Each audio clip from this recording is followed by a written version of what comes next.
e este é o Direito Geopolítica Explicado. Bem-vindos de volta. A gente continua a nossa série sobre a organização administrativa do Estado. Este já é o nosso quarto encontro de um total de 6. Hoje, o mergulho vai ser ainda mais fundo em temas específicos, construindo em cima de tudo aquilo que a gente já viu.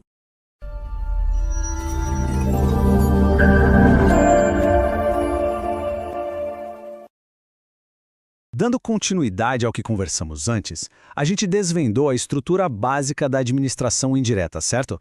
Deixamos bem clara a diferença entre autarquias, fundações e as estatais, e o mais importante, firmamos aquele conceito de vinculação e controle finalístico, que é bem diferente de uma subordinação hierárquica. Com essa base agora bem sólida, chegou a hora de avançar para umas entidades que têm uma natureza jurídica, digamos, um pouco mais particular. A nossa rota de hoje está bem traçada. Primeiro, vamos dar uma olhada nos consórcios públicos, entendendo a sua dupla natureza. Depois, a gente sobe um degrau e fala das autarquias em regime especial, que têm ainda mais autonomia. Na sequência, um mergulho profundo nas agências reguladoras, que são um grande exemplo dessa categoria. E para fechar com chave de ouro, vamos tirar a limpo a diferença entre agência reguladora e agência executiva. Vamos lá? Então, começando pelos consórcios públicos. Pense neles como uma ferramenta poderosíssima de cooperação entre os entes da federação. A lei que rege tudo isso é a 11.107 de 2005. É ela que permite que, por exemplo, vários municípios de um estado ou até estados de uma região se juntem para fazer coisas que, sozinhos, sairiam bem mais caro ou seriam até impossíveis. A definição é bem direta ao ponto. Um consórcio público é, na essência, um pacto, uma associação formal entre a União, os estados, o Distrito Federal e os municípios. O objetivo? Sempre um interesse em comum. Pode ser a gestão do lixo numa região metropolitana, a administração de um hospital que serve a várias cidades ou até a compra de remédios em grande escala para conseguir um preço melhor. Agora atenção aqui porque este é o pulo do gato. Um consórcio pode ter duas naturezas jurídicas. Ele pode ser de direito público, e aí ele vira uma associação pública e tem natureza de autarquia, o que significa que ele é criado direto pela lei. Ou ele pode ser de direito privado, onde a lei só autoriza a sua criação. Mas o ponto crucial, e isso vale para os dois tipos, é que o pessoal contratado é sempre pela CLT. E por que isso? Para ter mais flexibilidade e mais agilidade na gestão, que é justamente um dos motivos para se criar um consórcio, né? Fugir daquela rigidez toda do regime estatutário. E essa frase aqui, ela ilustra de um jeito genial uma regra de ouro sobre a participação da União. A lei dos consórcios, a 11.107, ela é bem clara para proteger o nosso pacto federativo. A União não pode fazer um consórcio só com municípios. Não pode. Para a União entrar na jogada com municípios, o estado ao qual eles pertencem tem que estar junto no acordo. É como se a lei dissesse: União, para conversar com os filhos, tem que ter a presença dos pais. É uma garantia. Ok, deixando os consórcios de lado um pouco, a gente entra agora no universo das autarquias em regime especial. Se as autarquias comuns que a gente já viu já têm uma autonomia bem grande, essa categoria aqui vai além. Elas têm prerrogativas e uma independência funcional, decisória e financeira ainda maior em relação ao poder central. É outro nível de autonomia. Para a coisa ficar mais concreta, vamos aos exemplos de peso. O Banco Central do Brasil, o Bacen, que comanda a política monetária do país e recentemente ganhou a autonomia formal. A Comissão de Valores Mobiliários, a CVM, que é a xerife do mercado de ações, e, de modo geral, os conselhos que fiscalizam profissões, tipo o CREA dos engenheiros ou o CRM dos médicos, também entram nessa categoria. Mas, muito cuidado! Dentro desses conselhos profissionais, tem uma exceção importantíssima que o Supremo Tribunal Federal já bateu o martelo há tempos. A Ordem dos Advogados do Brasil, a OAB, não é considerada autarquia. Na verdade, ela nem faz parte da administração pública. O STF disse que ela é uma entidade sui generis, ou seja, única na sua espécie. As finalidades dela vão muito além de só fiscalizar a profissão. Certo, agora vamos para o exemplo principal, o mais complexo e, sem dúvida, o mais relevante de autarquia em regime especial, as agências reguladoras. Elas são a pura materialização daquele Estado moderno que, em vez de fazer tudo diretamente, prefere se concentrar em regular e fiscalizar setores estratégicos da nossa economia.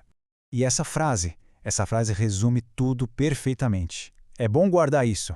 As agências reguladoras são um subconjunto das autarquias especiais. Pensa só, o Banco Central, que a gente acabou de ver, é uma autarquia especial, mas não é uma agência reguladora. Agora, a Anatel, por exemplo, ela é uma agência reguladora e, por consequência, também é uma autarquia em regime especial. Dando uma olhada aqui, a gente vê algumas das agências mais famosas. Tem a Anatel, que regula o setor de telecomunicações, a ANP, de olho no petróleo e gás, e a Anvisa, na vigilância sanitária. Um detalhe técnico interessante é que duas delas, a Anatel e a ANP, são mencionadas diretamente na Constituição Federal. Isso só mostra o peso estratégico que esses setores têm para o país. Mas, afinal, por que elas surgiram? A história das agências está totalmente ligada ao movimento de modernização do Estado lá nos anos 90, um modelo chamado de administração pública gerencial. A ideia central era a busca pela eficiência. Com as privatizações e concessões, o Estado precisava de um braço forte para regular o mercado. E as agências foram criadas exatamente para serem esse instrumento técnico e autônomo. Uma das coisas que dão mais autonomia e isenção para essas agências é um mecanismo chamado de quarentena. O que é isso?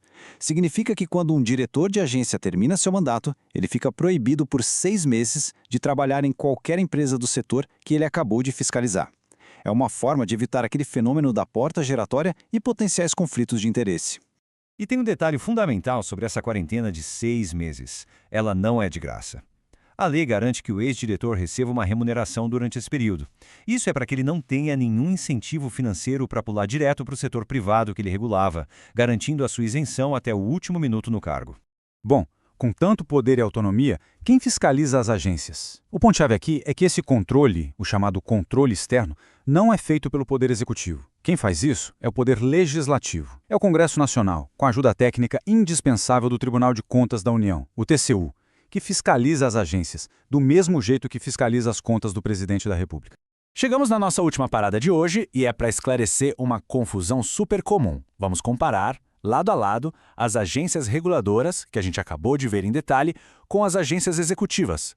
São coisas completamente diferentes, com propósitos e naturezas distintas. A melhor maneira de nunca mais confundir é com essa analogia. A agência reguladora é uma autarquia especial por natureza. Ela já nasce assim com essa missão permanente. Já a agência executiva, ela está nessa condição. Percebe a diferença? É uma qualificação temporária, um status que uma autarquia ou fundação que já existe pode ganhar. O foco também muda. A reguladora olha para fora, para o mercado. A executiva olha para dentro, para a sua própria gestão. E como é que uma autarquia ou fundação comum vira uma agência executiva? Basicamente, precisa cumprir 2 requisitos. Primeiro, tem que apresentar um plano estratégico bem amarrado, mostrando como pretende melhorar. E segundo, precisa assinar um contrato de gestão com seu ministério supervisor. E o que diabos é esse contrato de gestão? É um instrumento que tem previsão lá na Constituição. De forma bem simples, é um acordo. O governo dá mais autonomia gerencial orçamentária financeira para a entidade e, em troca, a entidade se compromete a bater metas de desempenho e eficiência. É uma troca justa, mais liberdade por mais resultados. E assim a gente chega ao fim da nossa análise. O que vimos hoje foi um conjunto de entidades com funções muito bem definidas. Os consórcios como uma ferramenta para a cooperação, as autarquias em regime especial, como Bacen, como autonomia turbinada. E, claro, a distinção fundamental entre as agências reguladoras, focadas no mercado, e as executivas, focadas na eficiência interna.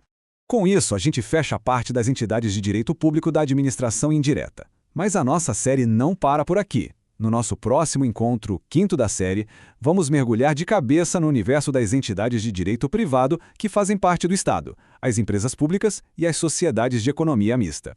Muito obrigado pela companhia. Cada um desses conceitos, quando a gente entende bem, vira um tijolinho a mais na construção do conhecimento em direito administrativo. É um tema denso, a gente sabe, mas o nosso objetivo é justamente trazer clareza a cada passo.